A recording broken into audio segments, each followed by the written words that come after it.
Hello everyone. So wanted to talk a little about AWS Lambda function properties. I talked a little bit about AWS Lambda function properties and how they work with Jets in the other video entitled Jets tutorial deployed to AWS Lambda. But I want to go into a little more depth in this video. So let's jump right into it. So Lambda function properties, what are they? Lambda function properties are basically settings that you can configure the Lambda function with. Examples are like timeout, memory settings, the name, the description, things like that. Okay, and the easiest way to find out what the Lambda function properties are is actually going to Lambda itself and looking at a Lambda function. So here are some Lambda functions that I actually have deployed from a Jets app. Here's the corresponding Lambda functions. Here are the corresponding kind of code on the left side here. So that's the code. Is a post controller, has an index method, has a show method, new, blah, blah, blah, all the CRUD methods. And here are the corresponding Lambda functions. So let's just jump into one of these guys and take a look at the properties. So if we look at, let's say, controller's index here and scroll down, we have the handler, runtime, that's a property, environmental variables, these are all properties, tags, description, timeout, IMA execution row, the network, the VPC is a property. So these are all properties, and the console just surfaces up here, so then we can kind of configure it pretty easily. You just kind of go here and change it, and you can save right there. All right. So that's where the Lambda function properties are in the Lambda console. But I found it also useful to look at the Lambda function properties in the CloudFormation reference section. So here's the CloudFormation reference for a AWS Lambda function. And underneath the hood, what Jest does is transform the Ruby code into basically a CloudFormation template, and then it uses the CloudFormation to deploy it and create the Lambda function. So this is actually exactly what you're going to be able to configure via Jets. Okay, so all these properties are configurable, and these are the same properties we just saw in the Lambda console. Here's description, code, environment, handler, timeout right here, and runtime, and all that. Okay, so let's actually go to Jets now and see how these properties are configurable via Jets. And the way we do that is we check out the documentation. You go to the docs right here, and here you go to function properties. And function properties, the first thing it talks about are kind of the different ways you can configure Lambda function properties. There are three ways and three levels of precedence in the way you configure function properties with Jets. Okay, at the very top, the highest level of precedence are function properties. So these are function properties you want to configure specifically to that function and only that function. All right, then one level below that is the class-wide function properties. This is for the entire class, basically configuring Lambda functions for that class. Then lastly are the global or application-wide function properties. And this is just you configure in the application config/application file, and then this applies application-wide unless they're overridden by, of course, the class-wide or the function-specific properties there. So those are the kind of layers of precedence that Jets kind of supports there. And then this is actually how you configure it. So in the function and the function specific property, you just actually throw the method or the function property right above the method name, and then you just declare it. So timeout 18 doesn't change the default timeout of Jets, which is usually 20 to 18 here for the index Lambda function here.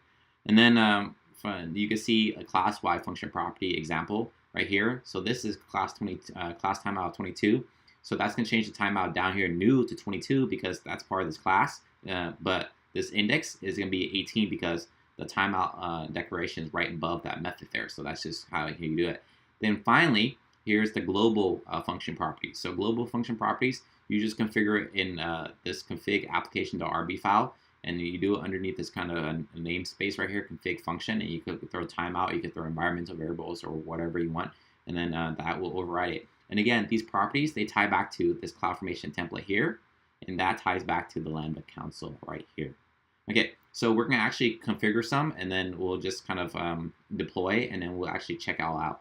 Okay, so let's grab example. Let's go grab the examples and kind of throw in here. So this is a timeout. Let's throw it for show. So timeout 18 for show, and then class timeout 22. So we're just gonna make some changes there, and then we're gonna go to the global function properties, and we could, let's just change some the example variables there. So let's go to environment, then go application RB. Let's kind of put this on another window here so we can kind of see it side by side. We'll just go like my value 1, my value 2. Okay, and now we'll just deploy it. Jets deploy. So that's gonna take a little time to deploy. So I'm gonna go ahead and pause the video so you guys don't have to wait. Okay, so that's done deploying there. So let's go ahead and go check out the Lambda console and see these settings. So let's go ahead and actually let's move this aside here. Move this over, and then we could kind of resize this. There we go. And let's go Lambda console. So Lambda console, let's check out. Let's just check out the index that should have a class timeout or a timeout of 22 now because of the class timeout declaration there. So I think I'm on index already. So let's refresh. And let's go down here, scroll, and that has 22. And while we're in here, we check environmental variables too, because that's a global thing, right? So here's the environmental my value 1 and my value 2. So here is the my value settings here. Okay, and then also let's check out the function specific one. So this is specific to the show function. So the show function should have a value, a timeout value 22. So let's go take a look at show right there. We scroll down right here, and there it is. It's well, I meant 18, so it has a value of 18 right there.